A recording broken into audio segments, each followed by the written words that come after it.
안녕하세요. 사연에 빠지다의 DJ 민영입니다. 오늘 사연자는 평생 벗어나려고 발버둥 쳤던 시댁 식구들에게서 드디어 벗어났다는데요. 과연 어떤 사연인지 들어보겠습니다. 오늘도 두 가지 사연 준비되어 있어요. 끝까지 들어주실 거죠? 그럼 오늘의 사연 바로 시작해 볼게요. 구독과 좋아요도 잊지 말고 꾹 눌러주세요.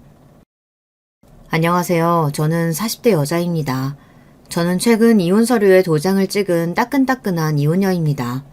지난 몇 년 동안 저는 이혼을 꿈꾸지 않은 적이 단 하루도 없었어요.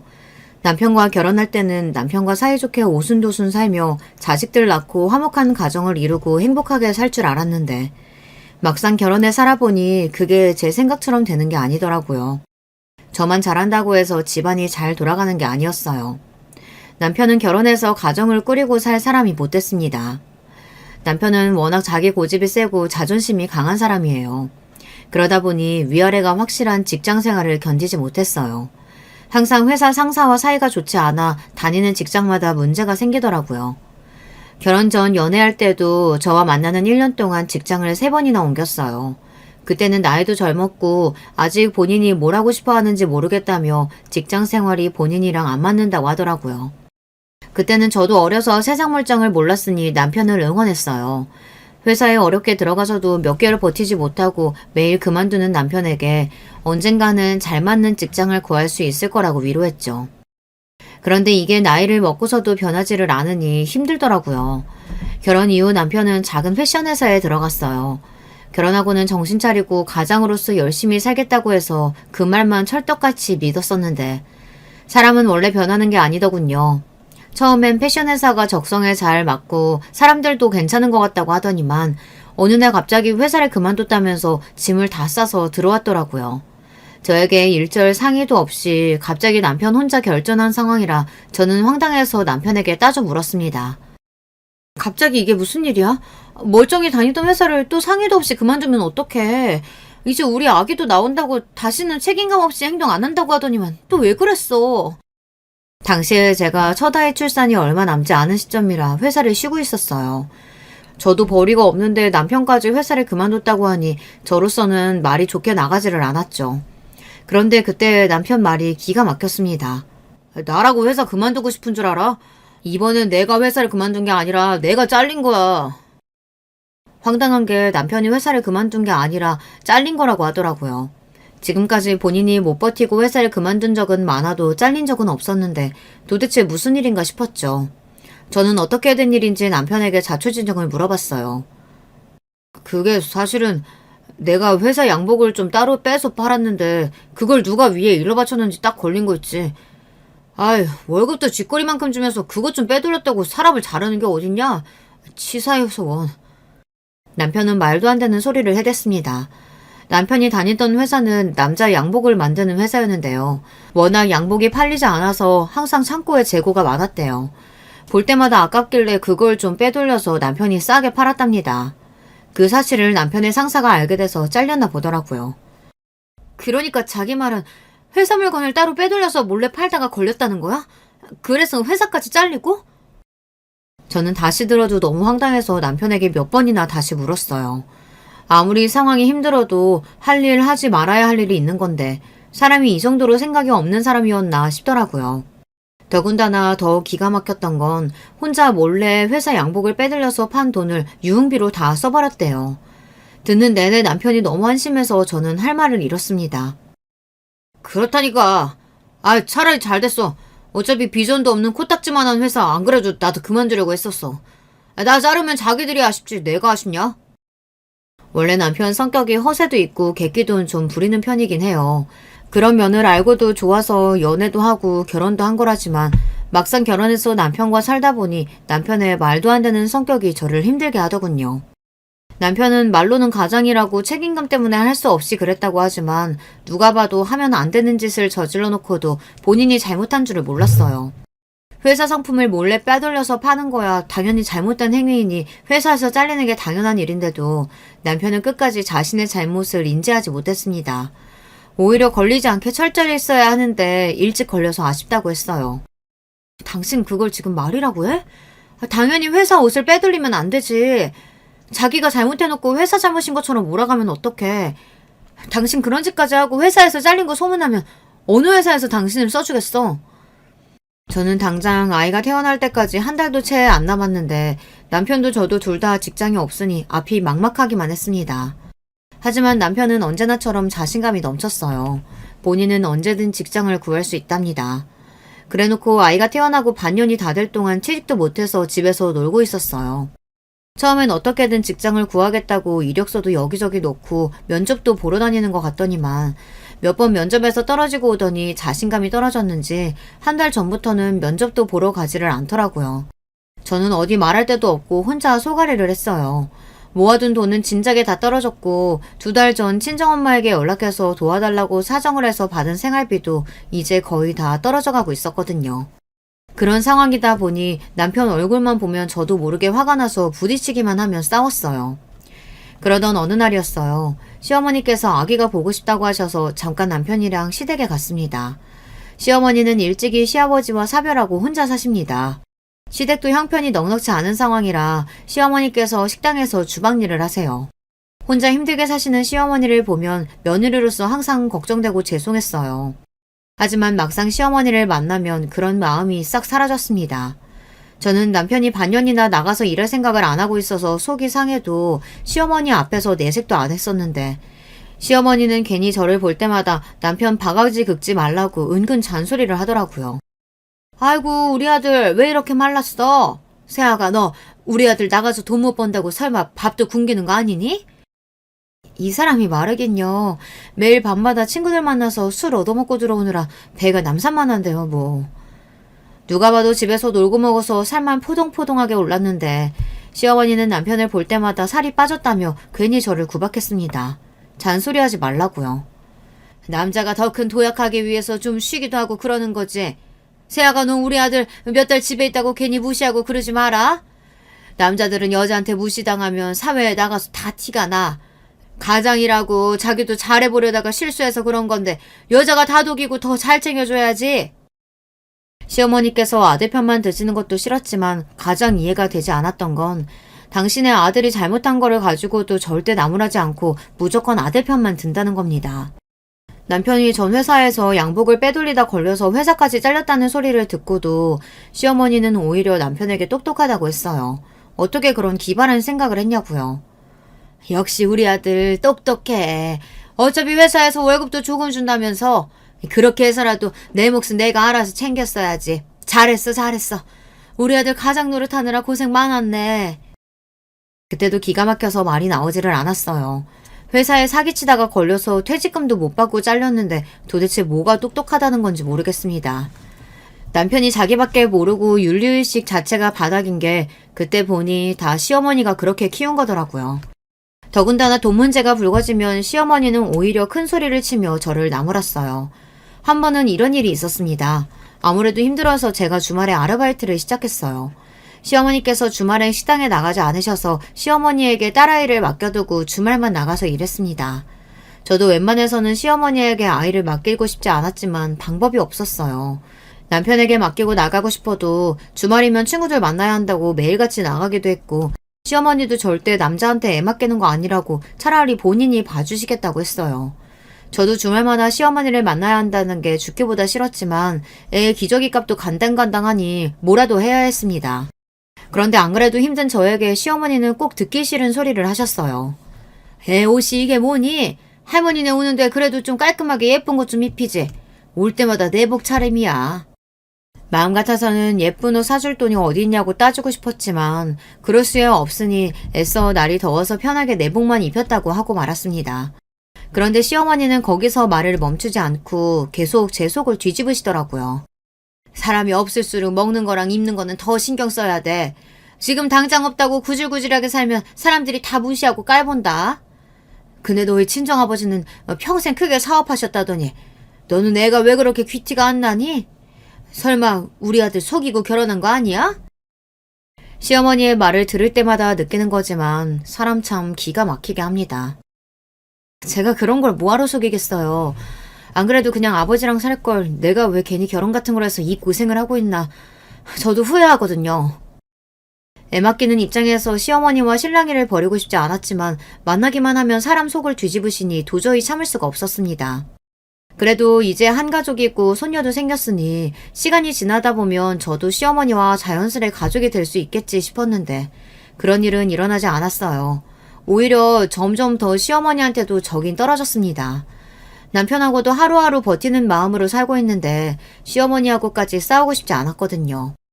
아이가 태어나고 나서 남편과 저는 하루하루가 전쟁이었어요. 애 키우기도 힘든 와중에 돈까지 바닥났으니 서로만 보면 으르렁거렸죠. 결국은 아이를 낳은 지 6개월 만에 제가 남편에게 선전포고를 했습니다. 당신 아무래도 직장 구할 생각은 다 접은 것 같은데 그렇게 살 거면 앞으로 당신이 우리 수아 키워. 내가 당장 내일부터 직장 구할 테니까. 저로서는 큰 결단을 내린 거였어요. 그때까지도 아이 모유를 직접 먹이고 있었는데 이대로 있다가는 우리 세 식구 거리에 나앉을 것 같아 애를 남편에게 맡기고라도 나가서 벌어야겠다 싶더라고요. 그때까지도 남편이 집에 있어도 딸 육아에 전혀 관심이 없었기 때문에 지금이라도 육아에 참여하라는 이야기였습니다. 저라도 나가서 벌어야 먹고 사니까요. 그런데 제 말에 남편이 하는 말이 가관이었습니다. 남자가 어떻게 애를 키워? 애는 엄마가 키우는 거지. 엄마 젖 먹는 애까지 떼어놓고 애 엄마가 돈 벌러 나간다는 게 말이 되는 소리야? 그럼 어떡하란 말이야. 이제 진짜 생활비 하나도 없어. 당신이 나가서 안 벌면 나라도 나가서 벌어야지. 그럼 어떡해.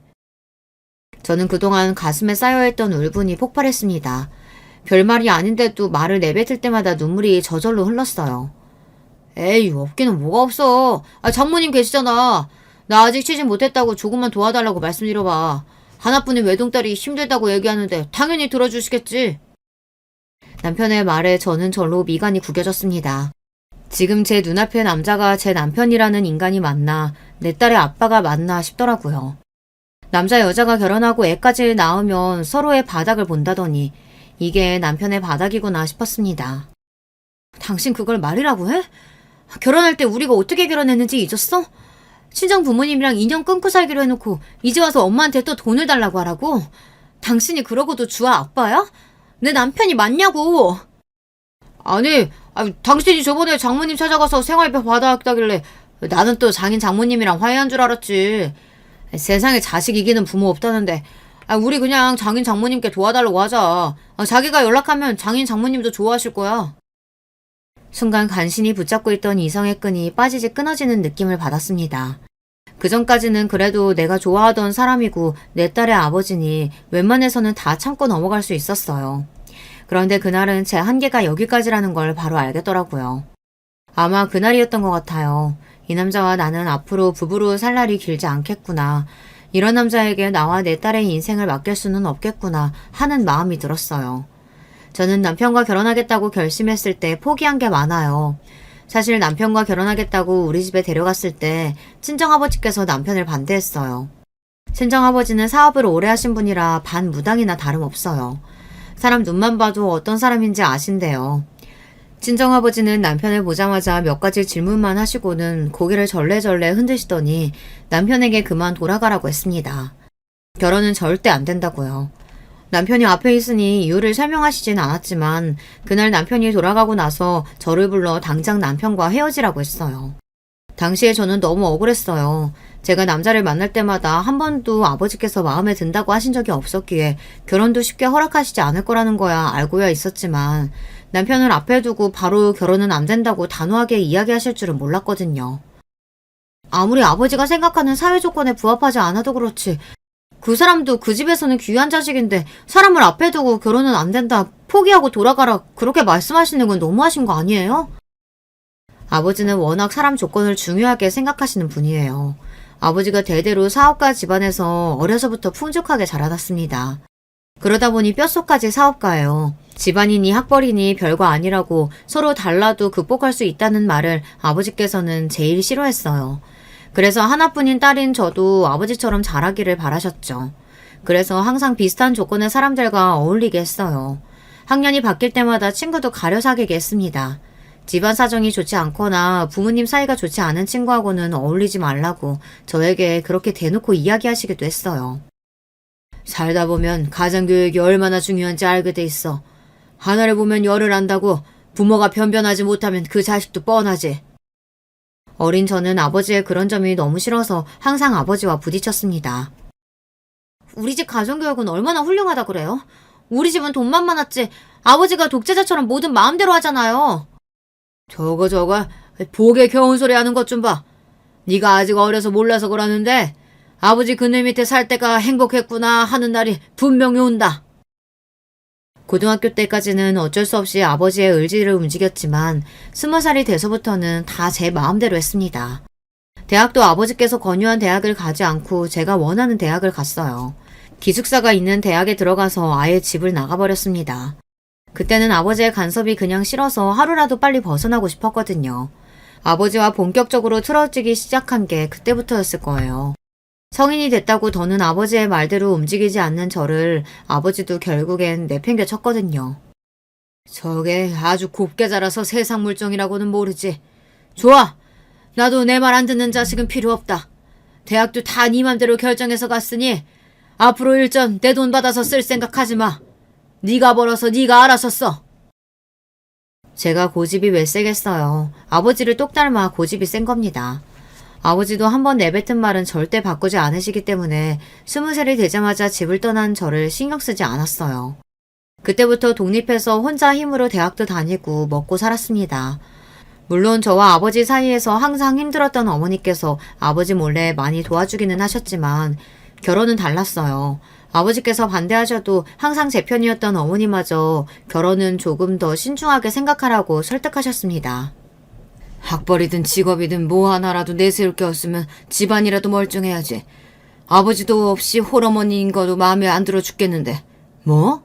식당 주방에서 일해? 도대체 네가 뭐가 아쉬워서 그런 집에 시집을 가서 고생을 해? 그냥 아빠랑 사는 게 훨씬 낫지. 아버지 말씀이 맞아. 네가 몰라서 그렇지 시어머니 자리로 홀어머니 그거 쉬운 거 아니야.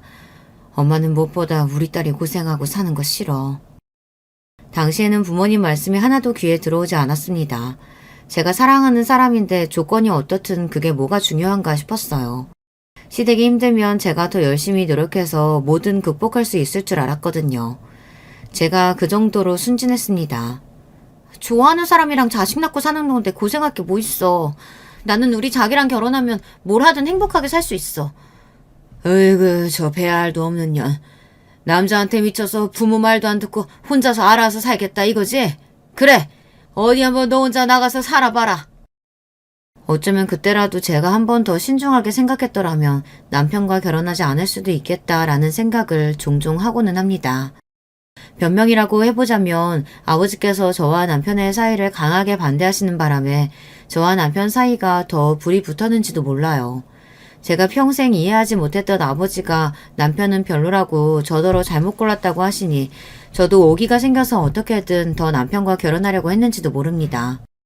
제가 아버지의 반대까지 무릅쓰고 부모님과의 인연까지 끊어가며 남편과 결혼한 이유는 무엇보다 화목한 가정을 만들고 싶어서였어요. 아버지처럼 권위적이지도 않고 어머니처럼 남편만 떠받들며 사는 가정은 행복하지 않았으니까요.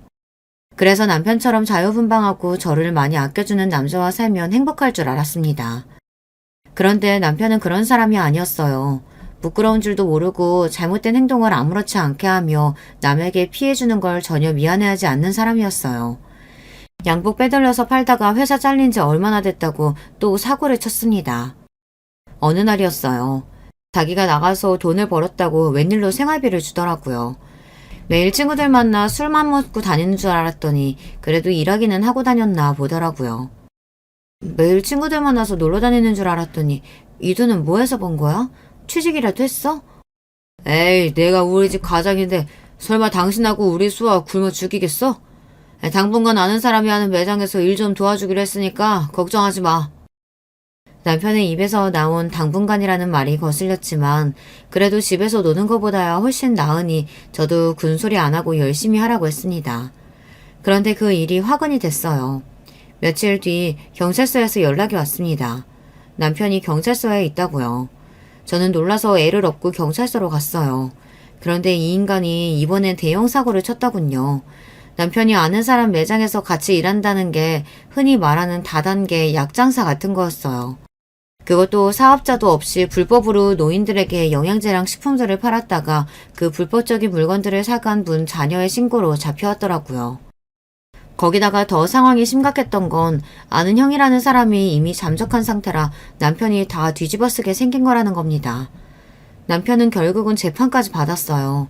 불행 중 다행인지 벌금으로 마무리는 되었지만 우리 집 형편에 벌금 낼 돈도 없었죠. 저는 도저히 돈 나올 구멍이 없으니 집이라도 팔자고 했어요. 우리 주제에 아파트는 말도 안 됐어. 그냥 이거 팔아서 벌금 내고 전세를 옮기자. 어차피 대출이자 내는 것도 버거웠어. 그나마 남편이 살면서 제일 잘한 일이 결혼할 때 아파트를 분양받았다는 거예요. 위치도 서울 중심부라 거의 로또나 다름없는 아파트였죠. 갖고만 있으면 계속 오를 거라 힘들어도 대출 이자는 꼬박꼬박 내고 있었는데 당장 벌금을 내야 하는 상황에 도저히 방법이 없으니 집을 팔 수밖에 없겠다 싶었습니다. 그런데 제 말에 남편과 시어머니는 난리가 났어요. 그 아파트가 어떤 아파트인데 팔아? 지금도 벌써 3억이나 올랐는데 나는 절대 못 팔아. 그럼 어떡해? 당신 돈 있어? 몇천이나 되는 벌금이랑 위약금 다 어떡할 거냐고. 얘가 너는 그깟 몇천 때문에 왜 내 아들이 잡니? 우리 아들이 일이 이렇게 될 줄 알고 그랬어? 너랑 네 딸 먹여 살리려고 하다가 그런 거잖아. 그리고 너는 애가 머리가 왜 그렇게 멍청하니? 이 아파트 앞으로 계속 오를 텐데 지금 팔면 어떡해? 그냥 너희 친정에 한번 부탁 좀 해. 상황이 이러니 좀 도와달라고. 시어머니는 너무도 당연하게 친정에 연락하라고 했습니다. 어차피 손녀도 태어나고 이제 좀 있으면 돌인데 언제까지 그렇게 남남처럼 살 거냐고요.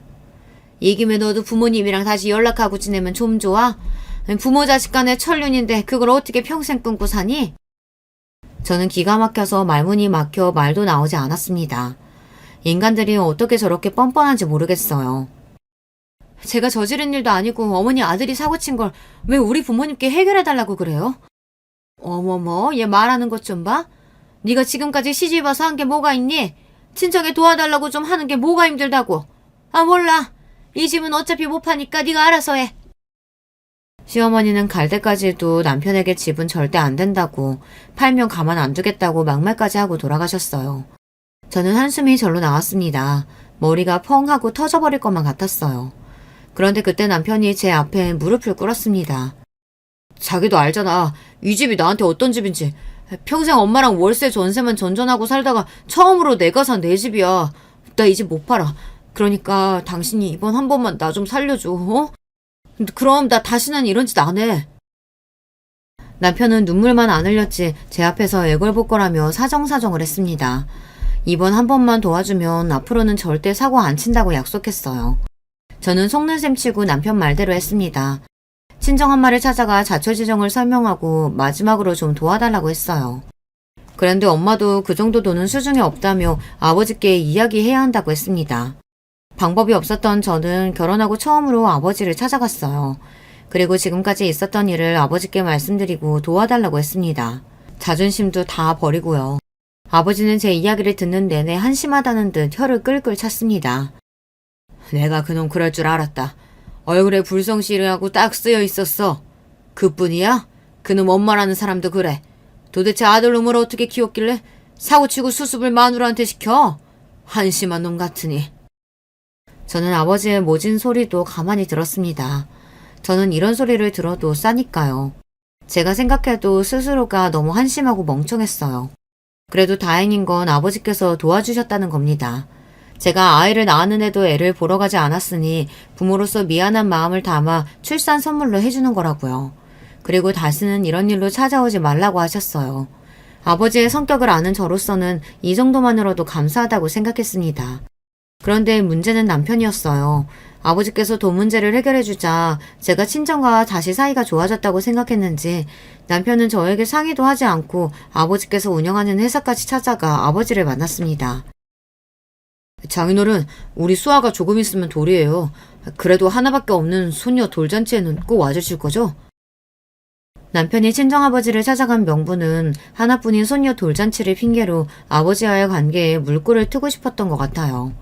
그런데 저희 친정아버지께서는 호락호락하신 분이 아니다 보니 남편의 행동이 썩 유쾌하지 않으셨나 봅니다. 자네, 연락도 없이 다짜고짜 회사까지 찾아와서 지금 뭐 하는 건가?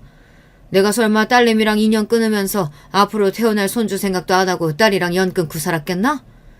나한테는 자식 없으니까 괜한 소리 하지 말고 나 바쁘니까 그만 돌아가게. 남편도 남편이지만 친정아버지도 대단한 분이세요. 남편 말대로 자식이라고는 저밖에 없으니 아버지에게 유일한 손녀가 태어난 건데 아버지는 일절 아이에 대해 궁금해하시지도 않으시고 남편을 쫓아내다시피 하셨대요. 그날 저녁 집에 돌아온 남편은 오히려 저에게 불쑥 화를 냈습니다. 장인어른 대단하시더라. 그렇게 좋은 집에 사시고 큰 회사도 운영하시면서 힘든 자식 좀 도와줄 수도 있지. 일절 안부도 한마디 안 물으시고 끝까지 우리 수아 이야기도 궁금해하지 않으시더라고. 안 그래도 애 키우면서 살림 걱정하느라 매일매일 저는 혼자 마음 졸이며 살고 있는데 그 와중에 남편이라는 인간은 친정아버지까지 찾아가 철없는 행동을 하고 왔다고 생각하니 저는 화가 머리끝까지 났습니다. 안 그래도 육아 스트레스에 시어머니 시집살이에 힘들어 죽겠는데 남편까지 저를 도와주지 않으니 너무 힘들더군요. 지금까지 말 한마디 없다가 우리 아버지는 갑자기 왜 찾아간 거야? 당신은 자존심도 없어? 아버지가 당신 조건만 보고 무작정 반대했었는데 보란듯 잘 사는 모습 보여주고 싶지 않냐고. 남편은 최악 중 최악이었어요. 제가 나가서 일하겠다고 해도 애 보기 싫어서 절대 안 된다고 본인이 알아서 하겠다고 하더니만 결국은 매일 사고만 치더니 생각해낸 게 저희 친정아버지 회사까지 찾아간 거였나 봐요. 내가 나만 잘 먹고 잘 살자고 그랬어? 어차피 당신 부모님인데 힘들 때 좀 도와달라고 손 벌릴 수도 있지. 아 몰라. 우리 수아 돌잔치 때 장인 장모님 꼭 오시게 할 거니까 자기는 그냥 두고 봐. 남편이 저 정도로 뻔뻔한 사람인 줄은 몰랐는데 사람이 궁지에 몰리니 본색이 드러나더라고요. 남편은 이제 애도 태어났는데 분명 저희 친정 부모님이 끝까지 외면하시지는 않을 거라고 했어요. 그런데 남편 생각이 아주 다른 것만은 아니었습니다. 남편이 직장에서 상사한테 아부는 잘 못해도 장인 장모님 설득하는 건 곧잘 했는지 친정 부모님께서 아이 돌잔치날에 오셨어요. 그리고 더 신기했던 건 아버지의 반응이었습니다. 돌잔치가 끝나고 저와 남편에게 오시더니 남편에게 다음 주부터 회사로 출근하라고 했습니다. 애도 있는데 영 형편이 좋은 것 같지 않으니 내가 회사에 자리는 하나 만들어주네만 그렇다고 자네를 내 사회로 인정한 건 아니야. 감사합니다. 저 정말 열심히 할게요, 장인어른. 지켜봐 주세요. 손녀를 직접 보자 아무래도 친정아버지의 마음이 좋지 않으셨는지 큰 결심을 하신 것 같았어요. 저는 남편에게 신신당부를 했습니다. 아버지께서 어려운 결정을 하신 거니 성실하게 생활하라고요. 그래도 남편도 아예 생각이 없는 사람은 아닌지 아버지 회사는 성실하게 다녔어요. 들어가서도 별탈 없이 3년 넘게 잘 다녔습니다. 남편이 아버지 회사에서 일하는 동안 아버지도 점점 마음을 열어서 자주 왕래하고 지냈어요. 명절 때 같이 여행도 가고 생신 때 찾아뵙기도 했습니다. 확실히 부모님과 왕래하면서 지내니 저도 마음이 놓였는지 바로 둘째가 생기더라고요. 둘째가 생기고 나서는 친정엄마가 자주 집에 와서 도와주셔서 저도 슬슬 직장을 구하려고 하고 있었어요.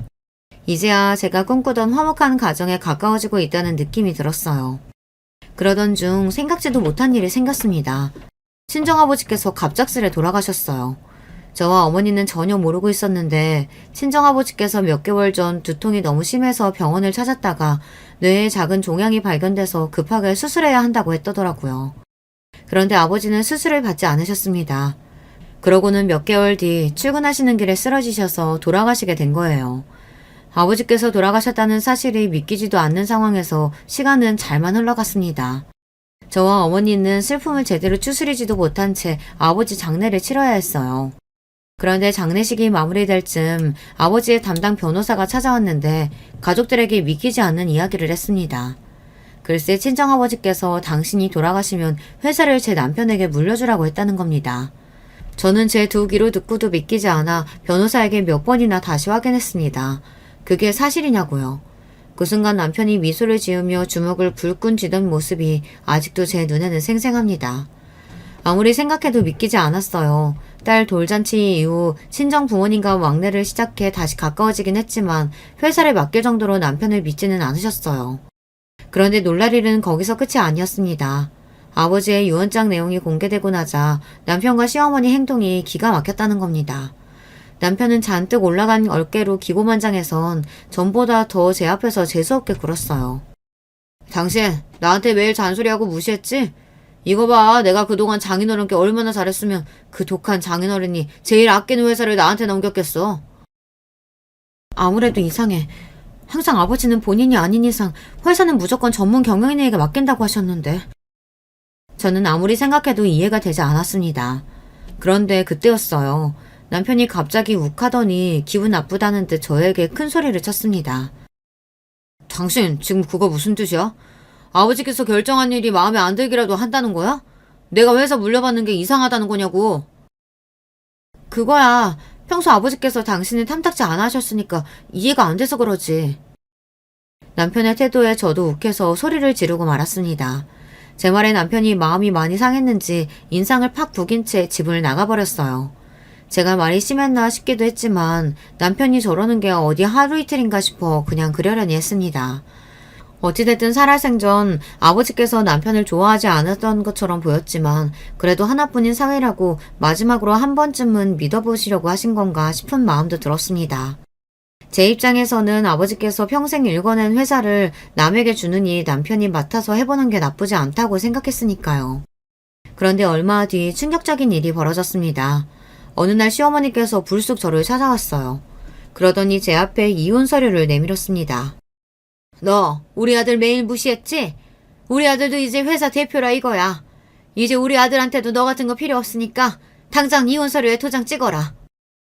저는 이게 도대체 무슨 일인가 싶어 어안이 벙벙했습니다. 이건 또 무슨 상황인가 싶었죠. 어머님, 갑자기 찾아와서 뭐 하시는 거예요? 애들 아빠가 본인이 잘나서 회사 물려받던 것도 아니고 우리 아버지가 접어서 물려주신 건데. 옛말에 뭐로 가도 서울만 가면 된다라는 말이 있어. 어쨌든 우리 아들 앞으로 물려받았으니까 우리 아들 거야. 시어머니의 말도 안 되는 억지에 저는 웃음이 다 튀어나왔습니다. 아버지 회사도 물려받았겠다. 이제는 저랑은 볼일 다 봤으니 이혼이라고요? 애들 아빠도 같은 생각인 거죠? 당연하지. 우리 아들이 너한테 찔려도 진작 찔렸는데 너희 아버지 회사 하나 보고 지금까지 꾹꾹 참은 거야. 그거 아니었으면 너 버리고 다른 여자 만나도 진작 만났지. 가만 보면 남편이 시어머니를 그대로 빼다 박았어요. 무식해도 너무 무식한 게 둘이 똑같더라고요. 잘 됐네요. 안 그래도 제가 먼저 어떻게 말을 해야 하나 고민했었는데 어머니께서 먼저 말씀해 주시니 속이 다 시원하네요. 좋아요. 이혼하겠습니다. 저는 절로 입가에 미소가 흘렀습니다. 안 그래도 남편에게 이혼 소장을 언제쯤 보내야 하나 타이밍을 보고 있었는데 시어머니가 먼저 찾아와 이야기를 꺼내주니 다행이다 싶더라고요. 저는 절로 웃음이 나오고 어깨춤이라도 출 것 같았어요. 지난 제 결혼 생활들이 파노라마처럼 흘러가면서 지금까지 고생했던 자신이 다 기특하더라고요. 드디어 지긋지긋했던 남편과 시어머니에게서 벗어난다고 생각하니 금방이라도 하늘을 날 것 같았습니다. 제가 곧장 방으로 들어가 도장을 가지고 나와 이혼 서류에 도장을 찍었더니 시어머니는 의아하다는 듯 저를 빤히 바라보았어요. 너 되게 웃긴다. 지금 속으로는 똥줄 바짝바짝 타면서 애써 쿨한 척하는 거야?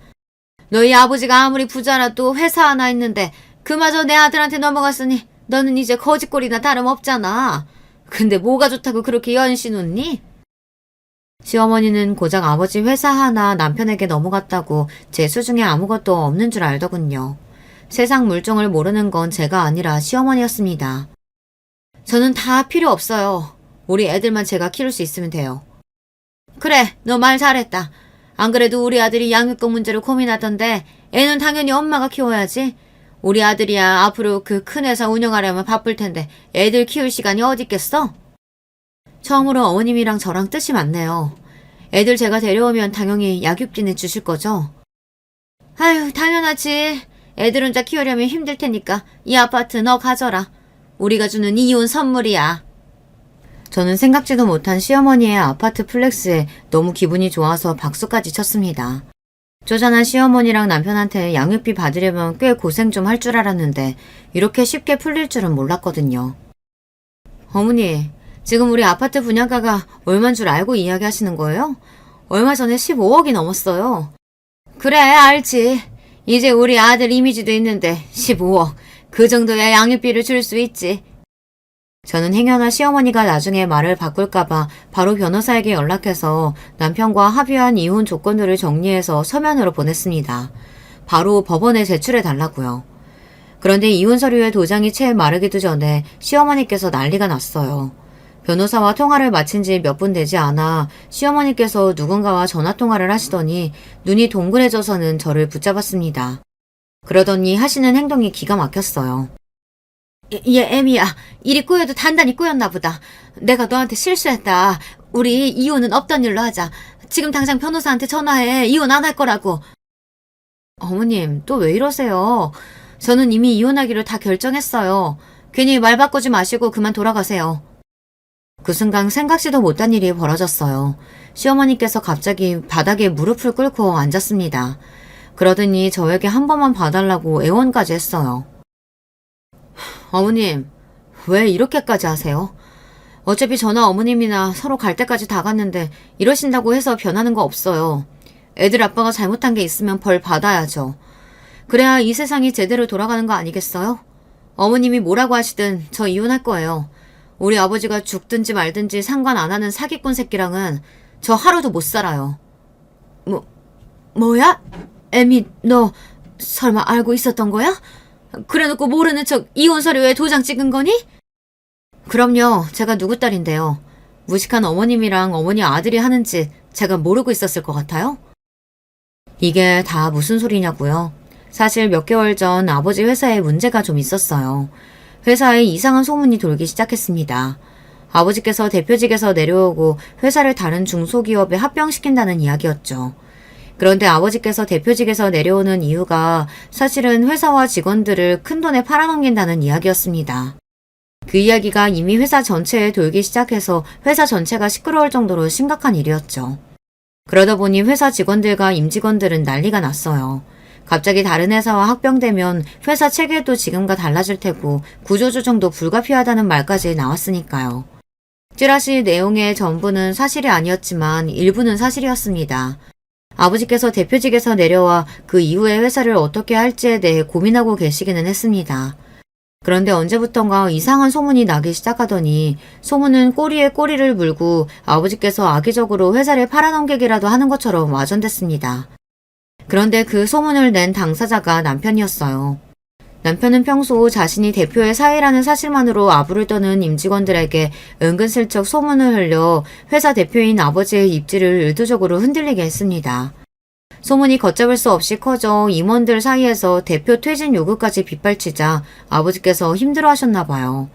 그때 기다렸다는 듯 남편이 나선 겁니다. 아버님, 이럴 때일수록 아버지께서 굳건하게 자리를 잡고 있다는 걸 임직원들과 직원들에게 보여줘야 돼요. 내가 더는 대표직에 있을 수가 없는 상황인데 굳건하다는 걸 도대체 어떻게 보여주라는 건가? 나한테 믿을 만한 후계자도 없는데. 후계자가 없기는 왜 없어요? 아버님, 제가 있잖아요. 제가 누굽니까? 아버님의 하나뿐인 사위잖아요. 제가 아버님 뒷바라지하면서 열심히 배울게요. 저한테 뭐든 맡겨만 주세요. 뭐? 자네 미쳤나? 이 회사가 어떤 회사인데 자네 같은 사람한테 물려줘? 턱도 없는 소리 하지 말게. 남편의 말에 아버지는 단호하게 선을 그었지만 남편은 순순히 물러날 생각이 없었습니다. 글쎄요. 아버님께서 지금 찬밥 더운 밥 가리실 때가 아닌 것 같은데요. 아버님 건강 상태가 오늘 내일 하시는데 이대로 퇴진당해서 임원들한테 회사 뺏기셔도 괜찮으시겠어요? 건강? 자네가 내 건강에 대해 뭘 안다고 떠들어? 나 건강해! 아버님 뇌종양 수술하시고 병원에서 더는 방법 없다고 한 거 저 다 알아요. 안 그래도 회사 어수선한데 임원들이 대표님 상황 알면 참 좋아하겠네요. 뭐야? 자네 지금 내 약점 좀 잡았다고 회사 내놓으라는 건가? 아니죠, 아버님. 제가 설마 아버님 회사 뺏으려고 이러는 거겠어요? 이러다가는 아버님 평생 이룬 회사 남한테 뺏기고 안 좋게 내려오실까봐 이러는 거잖아요. 저 승진시켜 주시고 만약 회사에 위급한 상황이 생겼을 때 저한테 대표직 위임할 거라고 공표만 해주시면 되잖아요. 그럼 직원들도 안심할 거예요. 그리고 제가 지금까지 성실하게 회사 생활 3년이나 해서 임원들도 인정할 거예요. 이미 남편이 매수한 임원들이 꽤 돼서 아버지도 남편 말대로 해줄 수밖에 없었나 보더라고요. 아무래도 급한 불부터 꺼야 했으니까요. 그렇게 된 일이었습니다. 남편이 교묘하게 술을 쓰는 바람에 아버지께서 남편에게 회사를 넘겨준 거였죠. 그리고 저도 어머니도 몰랐던 사실을 남편은 진작 알고 있더라고요. 아버지께서 1년 전에 뇌종양 판정을 받고 가족들 모르게 출장을 간다고 하시고는 혼자 병원에 들어가 수술을 하셨는데 그 사실을 남편이 알게 된 겁니다. 회사에서 아버지의 최측근인 비서진들만 아버지의 수술 사실을 알고 있었는데 눈치 빠른 남편이 뭔가 이상한 낌새를 채고 아버지 뒤를 밟아 알게 된 거죠. 남편은 그 사실을 알고도 저에게 이야기하지 않은 겁니다. 일부러 말이죠. 더군다나 그걸 이용해서 아버지에게 회사를 물려달라고 압박을 한 겁니다. 쓰레기도 이런 쓰레기가 없어요. 이 사실을 저도 얼마 전에 알게 됐어요. 아무래도 남편이 아버지의 회사를 물려받았다는 게 계속 미심쩍어 제가 사람을 써서 좀 알아봤습니다. 그런데 제가 모르는 사이 말도 안 되는 일이 벌어지고 있었더라고요. 남편이 처음부터 그럴 의도로 아버지 회사에 들어간 거는 아니었겠지만 아버지의 수술 사실을 알고는 혼자 잔머리를 굴린 것 같아요. 그러는 사이 아버지는 점점 더 병들어 쇠약해지셨고 결국은 돌아가신 겁니다. 그래놓고 남편은 아버지에게 인정받아 회사를 물려받았다고 떵떵거린 거죠. 진실을 알게 된 저는 남편에게서 다시 경영권을 뺏어올 방법을 찾고 있었습니다. 남편이 의도적으로 소문을 흘리고 임직원들을 매수한 증거와 아버지의 뇌종양 사실을 진작 알고 있었다는 내용까지 다 찾아놓은 상태였어요. 그리고 남편과 이혼할 계획도 세우고 있었습니다. 그러던 중 시어머니가 중간에서 기다리지 못하고 푼수짓을 한 거죠. 그런데 때마침 제가 회사를 다시 찾아오려고 하고 있다는 정보를 남편이 알게 된 거예요. 아직 남편이 대표로 선출된 상태가 아니었기 때문에 제가 준비한 증거들을 임원들에게만 보여줘도 남편이 대표가 될 일은 없었습니다. 그리고 애초에 회사를 다른 회사에 넘기려고 한 일이 없었기 때문에 남편의 대표직 선출은 다 무효로 할 수 있었어요. 그 이야기를 들은 남편이 시어머니에게 급하게 연락한 거죠. 저와 이혼할 수 없다고요. 하지만 저는 남편과 이혼했습니다. 그리고 당연히 남편도 회사에서 쫓아냈어요. 물론 그 과정이 순탄하지는 않았습니다. 합의 이혼이 될 뻔한 저와 남편의 이혼은 결국은 소송으로 이어졌어요. 물론 이혼이 어렵지는 않았습니다. 남편에게는 귀책 사유가 많아도 너무 많으니까요. 5년 가까이 되는 결혼 생활 동안 남편이 저지른 만행들과 가장으로서 모든 책임을 버리고 살아온 점, 그리고 아버지의 회사를 뺏으려고 저지른 더러운 짓까지 모두 다 입증돼서 이혼이 성립됐어요. 물론 양육권도 제가 가져왔고요.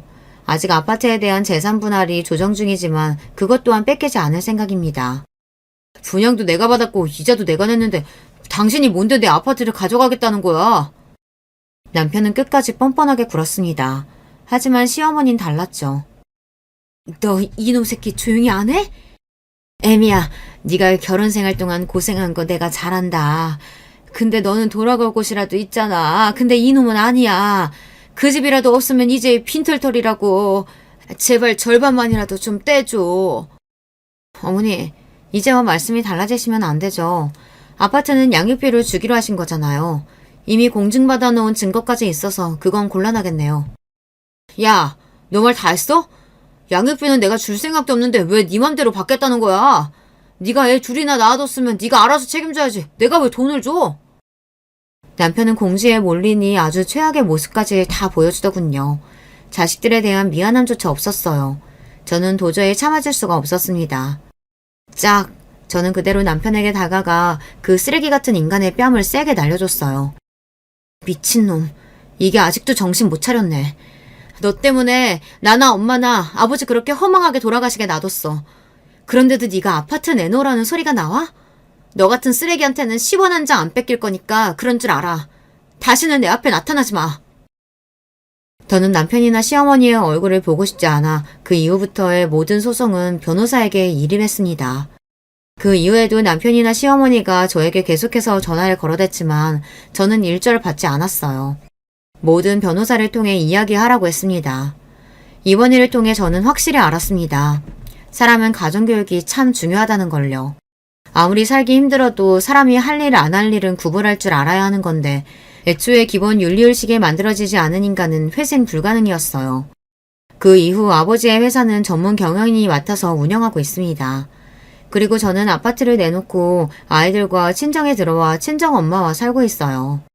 아직 이혼이 뭔지 모르는 아이들을 볼 때마다 미안하기도 하고 가슴이 아프기도 하지만 그래도 저는 절대 이혼은 후회하지 않아요. 그런 인간이 아버지라고 있는 게 아이들에게는 더 안 된 일이니까요. 저는 앞으로 아이들을 잘 키우는 데만 온 힘을 다할 생각입니다. 애 둘 딸린 이혼녀가 된 저를 위해 위로의 댓글 많이 남겨주세요. 끝까지 저의 이야기 들어주셔서 감사합니다. 여러분의 가정에는 언제나 화목한 일만 가득하시길 바랄게요. 안녕하세요. 평소 유튜브를 즐겨보긴 하지만 이렇게 사연을 보내는 게 참 먹적히 느껴지네요. 하지만 제 사정에 대해 객관적인 얘기를 들어보고 싶어서 결심을 하게 되었습니다. 저는 50대 초반의 남자이고 경기도에 살고 있어요. 지인들 소개로 만난 아내와 결혼을 한 게 2002년이었고 그 다음 해에 딸을 낳았답니다. 둘이서 고군분투해가며 작은 집에서 열심히 살림하고 절약하고 살다가 얼마쯤 지났을까요? 딸아이가 어린이집을 다니던 시기부터 아내는 일을 시작하게 되었어요. 나중에 딸 유정이가 아파서 병원에 가야 할 때 아내와 번갈아 가면서 회사에 반차를 내고 데려가기도 하고 아무튼 참 쉽지 않은 일상이었답니다. 하지만 그러고 시간이 더 지나 갈수록 저는 아내의 경제활동이 마음에 안 들더군요. 이상할 정도로 묘한 불안감을 느꼈어요. 사실 이 부분에는 어떤 사건이 원인이 되긴 했는데요. 다 그런 건 아니라고 하지만 저의 직장에서 아주 안 좋은 사례를 보았기 때문이에요. 아내도 그 부분에 대해서 알고는 있었고 그걸 걱정하는 저에게 강력한 불만을 나타냈었어요. 당신 왜 자꾸 그런 걸 신경 써? 그건 당신의 회사 일이고 그 김 과장이라는 여자가 나쁜 사람이라 일어난 일이야. 아니, 솔직히 말해서 바람은 누가 혼자 피우는 거야? 여자 혼자 피우는 거냐고. 상대 남자는 없어? 왜 여자만 나쁜 것처럼 말해? 그 김 과장이 유부녀에 애도 둘이나 딸렸는데도 부장이랑 바람나서 도망갔으면 그건 그냥 그 사람들 일인 거야. 왜 나까지 일어나지도 않은 일에 의심을 받아야 해? 회사에서 일하는 여자들은 전부 남편 두고 회사 사람이랑 바람나는 거야? 이렇게 노골적으로 저에게 비판을 쏟아내는 아내의 반응을 보면서도 마음이 썩 놓이지는 않더라고요. 제가 회사에서 점점 승진하던 차에 옆 부서에서 정말 저 말 그대로의 사건이 벌어졌거든요. 당시 양쪽 집안 배우자들이 쫓아와서 회사를 초토화시켰고 엄청난 물리적인 싸움이 일어나서 그날 하루 종일 진압하느라 엉망진창이었답니다. 저는 부서 간의 불륜이 일어나 양쪽 집안이 쪼개지고 평소에 그 남녀들 둘이 얼마나 조신하고 도덕적인 체를 해가며 살았는지도 다 봤기에 충격이 꽤 컸어요. 그래서인지 은연중에 보수적인 생각을 갖게 된 거예요. 내 아내는 꼭 일반 회사, 남자들이 많이 있는 곳에선 일하지 못하게 해야겠다. 이런 못난 생각들을 하고 있었던 거예요. 왜냐면 당시에 우리 아내도 본인 회사에서 비슷한 포지션 안에 있었고 자꾸 남자 동료들이랑 엮어서 일을 하고 늦는 날이 많았거든요. 지금 따져보면 참 꽉 막히고 고지식한 어쩌면 의처증이 동반된 가치관이었던 것 같아요. 그러나 저는 좀 이해가 안 되었던 게 제가 그런 생각을 자꾸 하고 불안에 빠져 있어서 그런 일이 일어났던 걸까요? 아니면 원래 일어나야 했던 일이라 제가 그렇게 불안감을 가졌던 것일까요? 이것에 대한 수수께끼가 제 안에서 수년간 풀리지 않았어요. 당시 제가 그 일을 맞닥뜨렸을 때 너무 어이가 없어 입이 다물어지지 않았답니다. 이미 그 일이 일어나기 얼마 전부터 낌새가 보이긴 했었지만요. 아내를 다그쳤을 때 돌아오는 반응은 더더욱 저를 의심하게 만들었어요. 아니 왜 남의 핸드폰을 보고 그래? 이 팀장님이랑 외근 다녀온 거 맞다고. 내가 말했잖아. 근처 세미나 있어서 갔었다고. 그래서 유정이 안경 맞추러 가는 거 같이 못 간다고 진즉 말했었어. 지금 나 의심하는 거야? 아내는 무척 불쾌한 듯 화를 냈지만 이상하게 회사 안에서 남자 팀장과 가까워져서는 수시로 통화를 하는 등 신경이 안 쓸 수 없게 행동을 하고 있었어요. 게다가 이날은 저에게 거짓말을 했던 날이었고요. 나한테 언제 그렇게 설명했어? 이날 대학 때 친구 만나러 간다고 늦는다 했잖아. 근데 왜 갑자기 이 팀장님이랑 둘이 외근을 갔다 온 날로 바뀌는 건데? 순간 아내는 당황한 기색이 역력했고 떠듬떠듬 뭔가를 생각하는 듯 했어요.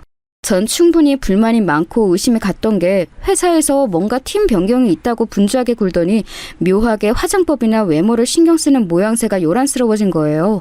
말로는 자기 커리어 때문에라도 신경을 써야 한다고 했었지만요. 사실 이상한 부분에 중심을 두고 의심하면 끝도 없다지만 갈수록 외부에서 보내는 시간이 너무 많아지더군요. 그러다가 이날은 저에게 거짓말을 하고 팀장과 외근을 갔던 것을 걸리게 되었고 우리들은 그 뒤로 계속해서 날이 선 상태로 마주하게 되었어요. 게다가 가족 야유회가 있어서 참가했던 날 제가 마주친 이 팀장이라는 녀석은 지 가족들이 멀찍이서 보고 있는데도 이상하게 굴더군요. 아주 눈에 띄게 저를 조롱하는 모습을 보니 이놈은 우리 아내랑 뭔가 있는 게 분명해 보였어요. 아, 윤 대리님 남편분이시구나. 말씀 많이 들었어요. 근데 그렇게 아내가 직장 생활하는 거에 대해 불만이 많으시다고 들었어요. 아이고, 힘들겠다, 우리 윤 대리님. 남편분이 모르셔서 그렇지 윤 대리님 진짜 능력자예요. 따낸 일들이 얼마나 많고 여기서 인정을 많이 받고 있는데요. 좀 살살 놔주세요. 누가 알아요? 나중에 남편보다 많이 벌어서 크게 생계에 일조할지. 그 뭐지, 남편분은 어디서 일하신다고 했더라? 아, 들었는데 까먹었네요. 이렇게 깐죽거리는 모습을 보니까 아주 짜증이 치밀어 오르는 거예요. 이날 내내 뿔이 나 있는 저를 대하며 아내도 같이 짜증을 냈고 딸아이는 그 사이에서 매우 불편해했었어요. 그리고 돌아와서도 아내랑 얼마나 싸웠는지 아내는 무고한 자기를 의심한다며 며칠을 짜증을 내며 일관했고요. 저는 그날에 느낀 인상이 너무 불쾌해서 아내를 쳐다보기도 싫었어요. 그렇게 냉전 중인 상태가 이어지고 급기야 홧김에 저는 아내에게 회사를 그만두라고 했어요. 당연히 아내는 싫다며 악을 바락바락 썼고요. 그러나 이때 부부 사이에 오가선 안 될 말이 있는데 그 말이 나와버리게 되었어요. 둘 다 이성을 잃을 수밖에 없겠더군요. 말도 안 되는 소리 하지 마. 당신 뭐 때문에 그만두라고 하는 건지 참 뻔한 일인데 그딴 일로 의심받는 와중에 직장을 그만두라고? 당신과의 사이를 생각했으면 생각했지 절대 회사는 안 그만둘 거야. 왜? 내가 당신이랑 비슷하게 벌게 생겨서 싫은 거야? 솔직히 말해봐. 내가 정말 언놈이나 바람날까봐 불안한 건지 아니면 당신만큼 경제력이 비슷해질까봐 싫은 건지 왜 사람이 자꾸 비겁하게 딴 핑계를 대? 순간적으로 저는 제 모든 정신 상태가 케어가 되지 않았던 것 같아요. 그도 그럴 게 그때까지 단 한 번도 저는 물리적인 힘을 아내에게 가해본 적이 없었어요. 근데 그때 어찌나 화가 났던지 이상한 놈과의 낌새를 추궁하는 저에게 다른 부분의 자존심을 누른 것을 견딜 수 없었나 봐요. 짝 하는 소리와 함께 아내의 눈은 번쩍 뜨였고 저 역시 제 손에 놀라 주춤하게 되었어요. 그런데 아내는 그런 저에게 화도 내지 않고 계속해서 이글거리는 눈으로 노려보더니 곧장 안방으로 들어가 우당탕 쾅쾅 소리를 내더군요. 당시 딸아이는 우리 본가에 놀러가서 자기 친척들이랑 있었고 저녁 10시쯤 제 여동생의 집으로 태워다 줄 예정이었어요. 시간은 저녁 7시쯤이었는데 그때 아내는 안방으로 들어가 엄청난 소리를 내며 뭔가의 일을 벌리고 있었어요. 일단 제 손의 움직임에 대해 저 스스로도 놀래고 자책을 하고 있던 터라 그때 아내가 단순히 뭔가 화풀이를 하고 해소한다는 정도로만 생각했는데요. 그런 수준의 일이 아니었어요. 얼마 안 되어 문을 귀가 찢어질 만한 소리로 쾅 열더니 자그마한 보스턴백에 뭔가를 잔뜩 우겨 넣어서 나온 거예요. 옷은 외출복 차림을 한 상태로 말이죠. 저는 그 상태를 슬쩍 봤음에도 차마 입을 열지 못하고 있는데 아내가 입을 열어 정말 조금의 정도 남아있지 않다는 말투로 차갑게 말하더군요. 나 아빠한테 가 있을게. 유정이한테는 내가 연락할 테니까 그렇게 하라. 나 이렇게는 당신이랑 못 살겠다. 뭐? 그게 무슨 말이야? 귀 없어? 말 못 들었어? 말했잖아 방금. 나 내비도 아무것도 하지 마. 아내는 그렇게 말을 하고는 신발을 대충 꾸겨 신더니 현관문을 부서져라 닫고 제 눈앞에서 사라졌어요. 이건 단순한 상황이 아니었고 아내는 저에게 선전포고를 한 셈이었어요. 바로 쫓아가지도 못하고 얼빠지게 보고 있던 저는 뒤늦게 전화를 걸었지만 아내는 절대 받아주지 않았어요. 이런 일은 우리 부부 사이에서 정말 처음 있는 일이라 도통 어떻게 해야 할지를 모르겠더군요. 머릿속에서 잘못했다는 걸 알고 있었음에도 어떤 행동도 더 취할 수가 없었어요. 어디다 의논할 곳도 없고 머리가 정말 터져나갈 것 같아서 근처 편의점에서 맥주를 사다가 마셨어요. 너무 괴로운 마음에 잘 먹지도 않는 그까지 술을 조금 먹고 잠깐 엎어져 있었나 봐요. 여동생이 배를 하도 눌러대는 통에 열어줬고 딸아이는 지 고모를 따라 우리 집에 왔더군요. 오빠 술 마셨어? 집안 꼴이 이게 다 뭐야? 언니는? 유정아, 이제 집에 들어가. 고모 간다. 여동생은 이렇게 자기 할 말만 하고 사라졌고 딸아이는 곧장 자기 엄마를 찾았어요. 저도 딱히 뭐라 할 말이 없어서 대충 둘러댔어요. 애도 피곤했는지 자러 들어갔고 저는 이런 일로 장인어른께 연락드리기도 뭐해서 밤새 뒤척이며 아내가 없는 밤을 그렇게 보냈어요. 하지만 그 다음 날부터 애는 지 엄마를 찾기 시작했고 저도 여간 초조한 게 아니었어요. 회사 가 있는 사이 전화했지만 아내는 전화를 여전히 받지 않더군요. 점심때쯤 되니 도저히 안 되겠어서 장인어른께 전화를 드렸는데 거기서 너무 놀라운 소리를 듣게 된 거예요. 뭐? 정미가? 정미가 여기를 왜? 전화 받은 게 없는데 무슨 소린가? 자네 뭐 부부싸움이라도 한 거야? 그럼 애가 어디를 갔단 말이야? 어제 안 들어왔다고? 이 말 그대로 본인 친정에 간다던 아내는 그곳에 가지 않았던 거예요. 가지 않은 채 집에도 들어오지 않고 어느 곳에선가 시간을 보내고 있다는 얘기였어요. 전 부랴부랴 아내 회사에 전화를 걸었고 곧장 찾아가서 만나려고 준비를 하던 차에 또 제 발걸음을 붙잡는 허망한 소리를 듣게 되었어요. 여직원이 전화를 받더니 희한한 말을 하는 거예요. 아, 윤 대리님이요? 안 그래도 저희 회사 지금 난리 났는데 연락이 도통 안 되세요. 남편분이라고 하셨죠? 전화도 안 받으시고 출근도 안 하셨어요. 근데 지금 거기뿐 아니라 아닙니다. 여기에 저는 왠지 모르게 뒤통수가 바짝 당기는 듯한 느낌이 들어 혹시 회사에 또 무슨 일이 있는 거냐고 재차 물었어요. 그랬더니 여직원은 망설이더니 자기도 정확한 건 모른다면서 이런 말을 하는 거예요. 그 말을 들은 저는 곧장 주저앉고 말았어요. 그게 아니 이런 말을 해야 하나? 근데 어떻게든 확실히 뭐든 상황이 돌아가는 걸 저희도 맞춰봐야 하니까요. 저희 지금 윤 대리님만 안 나오신 게 아니라 여기 이 팀장님도 안 나오셔서요. 거기도 지금 집에서 사모님이 난리시거든요. 연락 안 된다고.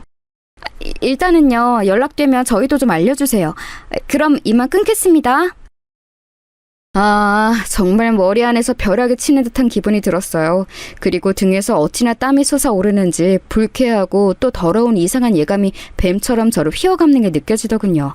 아내가 안 들어오고 연락이 안 되는 것만으로도 불안하고 도통 상황이 이해가 안 가는데 제가 가장 두려워하고 질겁을 했던 상황과 연결이 되는 느낌이었어요. 왜 하필 그 시점에 그 경기를 일으킬 만큼 끔찍한 놈과 아내가 동시에 이런 꼴이 된 걸까요? 설마 하면서 눈을 감고 애써 이 연결고리를 끊어보려던 저는 아무리 노력해도 계속해서 들러붙고 마는 이 연결고리에 완전히 파김치가 되어버렸어요. 암만 생각해도 이 두 인간은 제 아내와 그 이 팀장이라는 놈은 뭔가 둘이 겹쳐있는 연결고리가 있는 거예요. 입 밖으로 머릿속 밖으로 정리하고 싶지 않은 문장이지만 그 둘이 지금 같이 있고 같이 어딘가로 사라져버렸다는 것. 이렇게 정리를 할 수밖에 없는 상황이었던 거예요. 저는 너무 분이 치밀고 머릿속이 혼란스러워 아무 말도 할 수가 없었어요. 거의 혼절할 듯 정신이 나가버려서 회사에 사정을 말하고 나왔고 일단 다시 집으로 들어와 아내가 나가버린 안방을 뒤엎어봤는데요. 뭔가 작정이라도 한 듯 핸드폰도 안방의 침대 이불 위에 아무렇게나 던져두고 나갔었더군요. 전날 저는 서재 쪽방에서 자느라 안방 상황이 그런지도 몰랐어요. 당연히 아내가 홧김에 그런 일을 했고 손을 댄 저도 최악의 인간이지만 어쨌든 어찌어찌 우리 아내 해피닝으로 끝날 거라고 생각했었어요. 그런데 생각보다 돌아가는 상황은 만만치 않아 보였어요. 전화를 두고 가다니 열어서 확인해보니 회사와 저로부터 그리고 장인어른 몇몇 거래처로 보이는 부재중 전화들이 숱하게 쌓여있더군요. 대체 아내는 어디로 어떻게 가버린 걸까요? 순간적으로 스치는 예감에 왠지 아내를 바로 마주해서 이 상황에 대해 질책할 수는 있을까 이런 불안한 느낌이 드는 거예요. 아내 얼굴을 마주하기까지 시간이 상당히 걸릴지도 모르겠다는 아주 기분 나쁜 예감이 들었어요. 그리고 그 예감은 정말 저라는 존재를 아주 샅샅이 조각내가면서 분해를 할 정도로 괴롭혀가며 맞아떨어지고 말았어요. 아내는 정말 기가 막히게도 그 후로 정말 장난 같은 그 세월 동안 우리 앞에 나타나지 않았으니까 말이에요. 대체 어떤 사람이, 아니 이 나라의 어떤 결혼한 남자가 이런 상황을 이해할 수 있을까요? 농담 아니라 정말 진실 그 자체로 제 아내는 저와 제 딸 앞에서 자취를 감춰버렸어요. 날짜를 잊지도 못하는 그 2013년 어느 날 저와 싸우고 제 실수가 있던 그날 밤에 짐을 아주 대충 챙겨서는 핸드폰도 집에 던져두고 사라졌어요. 11살 딸내미와 아내의 말대로라면 본인을 의심하는 남편을 두고 말이에요. 자기 친정 아버지에게도 연락 한 통 없이 그렇게 곧 죽어도 본인은 아니라던 회사 동료라는 놈과 나란히 자취를 감췄네요. 당시에는 정말 뭐 이런 난리가 없을 만큼, 아니 아마 대한민국에서 우리 집만 그렇게 소란스러웠을지 모르겠지만 모든 게 엉망진창이었네요. 장인어른도 몇 번이나 다녀가시고 아내의 회사는 난리가 나고 저는 그 이 팀장이라는 놈의 배우자랑도 나란히 마주 앉아 상황을 맞춰봤다가 서로 욕을 했다가 아주 찰천지 원수가 되어 몇 번이나 싸움이 붙을 뻔했어요. 서로 배우자 간수를 잘하라는 등 쓸데없는 싸움을 하다가 대체 이게 뭔가 싶더라고요. 그 와중에 알아낸 사실은 이 팀장 그놈은 정말 쓰레기 중 쓰레기더군요. 나중에 이런 상황까지 나오자 그 집 마누라라는 사람은 겨우 제 앞에서 입을 다물었지만 말이에요. 이것도 여기 황 부장이라는 분 아니었으면 가뜩이나 복장 터지는 상황에 저만 더 뒤집었을 뻔했어요. 그게 저 이런 말 죄송합니다만 이 팀장님 가족분들 사모님께 참 죄송한 말씀입니다만 그래요. 이 팀장님과 이래저래 안 좋은 말이 나오던 게 윤 대리님도 있지만 이렇다 쉽게 회사에서 뭔가 증거를 얻은 건 아닙니다. 우선 윤 대리님도 지금 참 아쉬운 상황입니다만 이 팀장님이요. 저기 타부서 여직원 둘과 좀 일이 있었던 모양이에요. 이건 그쪽 여직원분들의 직접 증언을 하신 거라 사모님 잠깐 저쪽으로 가서 말씀 나누실까요? 그러자 당황한 얼굴로 황 부장을 따라가던 이 팀장 마누라는 그 뒤로 저와 눈을 마주치질 않더라고요. 대충 상황을 황 부장에게 따져 물어보니 이 팀장은 아주 남봉꾼이었어요. 그게 자세한 말씀을 드리기 어렵고요. 좀 불미스러운 일들이 있는 것 같습니다. 윤 대리님까지는 저희도 정확히 모르겠지만 네, 아무튼 그렇습니다. 이런 분위기를 보아하니 몇몇 여자들을 꽤 건드렸던 것 같아요. 역시나 제가 느꼈던 촉은 틀린 게 아니었던 것 같더군요. 어지간히 여자 좋아하고 밝히는 놈이라는 건 말이에요. 그런데 그건 그렇고 대체 제 아내는 왜 우리 앞에서 사라질 건지 알 수가 없었어요. 그 팀장놈도 사라지고 제 아내도 같은 날에 없어졌으니까요. 다른 게 있다면 팀장놈은 간간히 연락은 되었지만 이혼을 요구하고 있다고 들었고 제 아내는 조금도 거처를 확인할 수가 없더군요. 나중에 제가 연락처를 받아서 괴성을 질러가며 온갖 육두문자가 섞인 얘기를 했더니 제 전화도 받지 않는 거예요. 여기서 저는 너무 지쳐갔고 심지어 중간에 회사에서 일에 집중은커녕 한 번 쓰러진 적도 있었어요. 심신이 다 녹아 없어질 정도로 마음고생하는 저 때문에 어쩔 수 없이 딸아이는 주중에는 자기 고모네에서 등하교를 하게 되었어요. 여동생이 너무 신경을 많이 써주었고 솔직히 얘가 없었다면 제가 그 시기를 어떻게 버텼을지 모르겠네요. 오빠, 나는 정말 이해가 안 돼. 언니, 어떻게 그렇게 유정이랑 오빠를 두고 나가? 남자한테 환장해서? 아니, 그 남자놈도 지금 이혼해달라고 난리라며. 언니는 뭔데? 연락될 구멍은 다 놔두고 나가버리고 그냥 남자한테 환장해서 그쪽에 들러붙은 거야? 와, 진짜 너무 괘씸하다. 오빠는 절대 이혼해주지 마. 나 정말 언니 그렇게 안 봤어.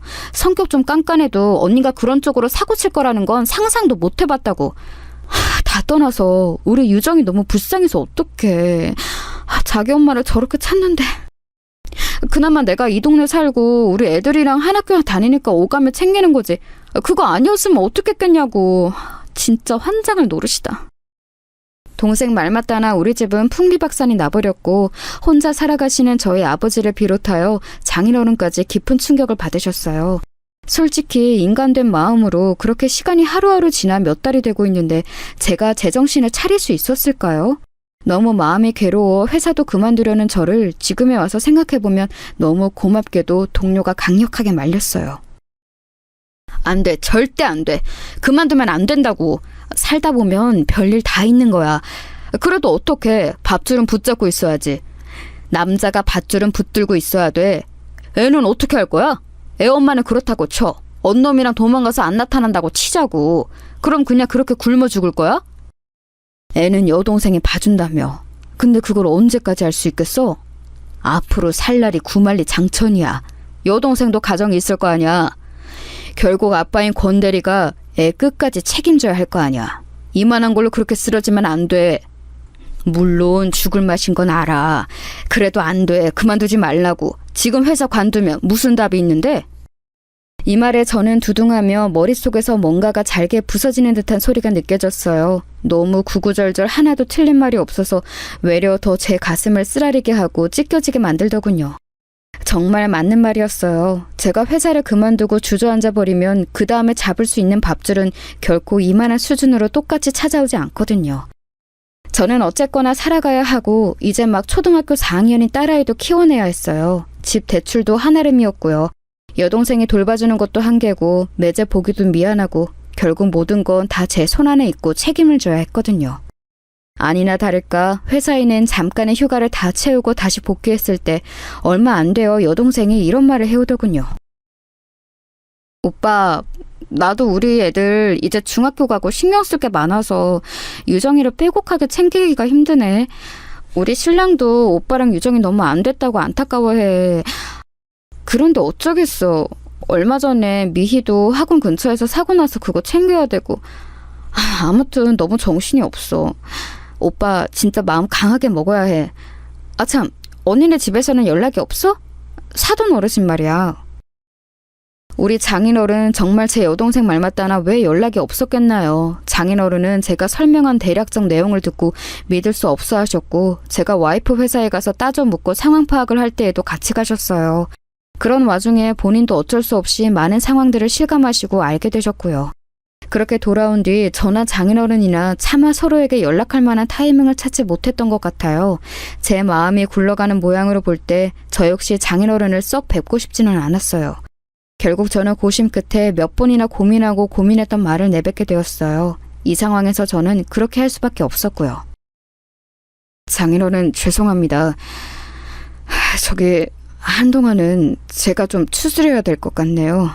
아내 때문에 제 마음이 편치가 않습니다. 장인어른 마음은 잘 알지만 한동안은 좀 우리를 그냥 놔둬주시면 안 될까요?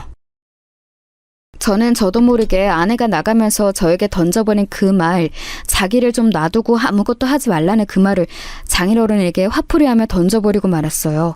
하지만 그런 저를 그 누가 탓할 수 있을까요? 저는 이 분을 풀 수 있는 곳이 아무것도 없었어요. 원인은 아내에게조차도요.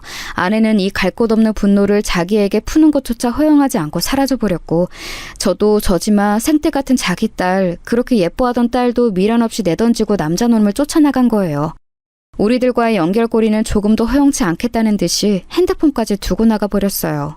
그러니 저도 더 이상 쥐어짜낼 조금의 배려, 긍정적인 태도가 나오질 않더라고요. 장인어른은 저 말에 답은 따로 안 하셨지만 그 뒤로 연락을 하지 않으셨어요. 그렇게 흐지부지 처가와의 연락도 끊기게 되었고, 이미 이것만으로도 충분히 괴로운 제 인생은 더 험난하게 흘러가게 되었답니다. 저는 그때 정말 사고같이 당한 이 일에 대해서 어떻게 대처해야 되는지 알지 못했어요. 얼마간은 여동생이 도와줬지만 1년도 안 되어 이 부분은 손 털게 되었고, 저 혼자서 곧 다가올 사춘기를 앞둔 딸아이를 감당해야 했답니다. 워낙 제 딸은 저를 좋아하는 아이였지만 엄마가 눈앞에서 사라지고 나니 여간 불안해하는 게 아니었어요. 드러내놓고 뭔가 사고를 쳤다기보다 조용조용하게 안 보이는 데에서 사고를 치고 있더군요. 저에게도 직접적으로 자기 엄마를 찾은 적이 없었어요. 아마 어른들의 대화 속에 눈치를 챈 것 같았는데 저를 생각해서인지 뭔지 말을 안 하더군요. 그렇게 딸은 점점 제 앞에서 입을 닫게 되었어요. 아빠가 나한테 말 안 걸었으면 좋겠어. 나 만사가 다 짜증나. 나도 내가 왜 이러는지 모르겠어. 아빠 미안해. 학교도 다니기 싫어. 이 내용을 보고 급하게 여동생에게 SOS를 쳤고, 그나마 여자의 심리를 알고 있는 여동생이 어느 정도 설명을 해줬어요. 심각하다면 심각하고 별일이 아니면 별일이 아닌 상황 같아. 엄마가 자기 두고 나간 것에 대한 충격도 클 테고, 그리고 엄연히 유정이 이제 사춘기잖아. 저 무렵 여자애한테는 같은 여자 어른인 엄마의 빈자리가 엄청 클 거야. 일단 조만간 내가 가서 얘기도 해보고 달래도 볼게. 오빠는 너무 나서지 마. 사춘기 때의 딸과 아빠는 원래 사이가 안 좋은 법인데 오빠네 케이스는 더 심할 수밖에 없지. 정말 여동생의 말 맞다나 딸아이는 사춘기와 자기 엄마의 가출, 모든 게 다 겹쳐서 혼란스러워하고 있더군요. 제가 말을 거는 것을 극도로 싫어하고 학교도 멋대로 빠지고 안 나가기도 하고, 어느 날은 방을 다 휘저어놓고 침대에 엎드려 울고 있고 매일매일 너무 지쳤습니다. 심지어 더 큰일을 저지르고 말았는데 그때 어울리던 친구들 한둘과 함께 보란듯이 가출을 해버린 거예요. 안 그래도 아내도 그런 식으로 나가버려서 큰 트라우마를 안고 살아가는 저에게 딸이 저지른 짓은 큰 충격이었습니다. 정말 염치불문하고 결국 여동생에게 한 번 더 알렸으며 극심한 스트레스와 빈혈로 쓰러진 저를 대신하여 찾으러 다녀주었네요. 나중에 자기 친척 언니들과 고모의 설득으로 인해 딸아이는 겨우겨우 돌아왔고요. 저는 그때 딸을 붙잡고 울며 사정을 했어요. 유정아, 아빠 진짜 너무 힘들다. 제발 너 성인 될 때까지만 좀 아빠 말 들어주면 안 되겠니? 그때 되면 네가 하고 싶은 거 뭐든 다 해도 돼. 아빠가 너를 데리고 있을 책임이 있는 동안에는 좀 얌전히 조용히 우리 살아보자. 아빠가 지금 아무것도 할 수가 없어. 돈도 벌 수 없고 우리는 뿔뿔이 흩어져야 할지도 몰라. 네가 살아왔던 것보다 훨씬 비참하게 살아야 될 수도 있어. 그래도 괜찮은 거야, 너는? 어찌 보면 이게 고작 중학교 3학년인 애한테 할 소리였나 싶지만 저는 정말 벼랑 끝에 매달려 있었어요. 생을 포기하고 싶은 심정까지 들었으니까요.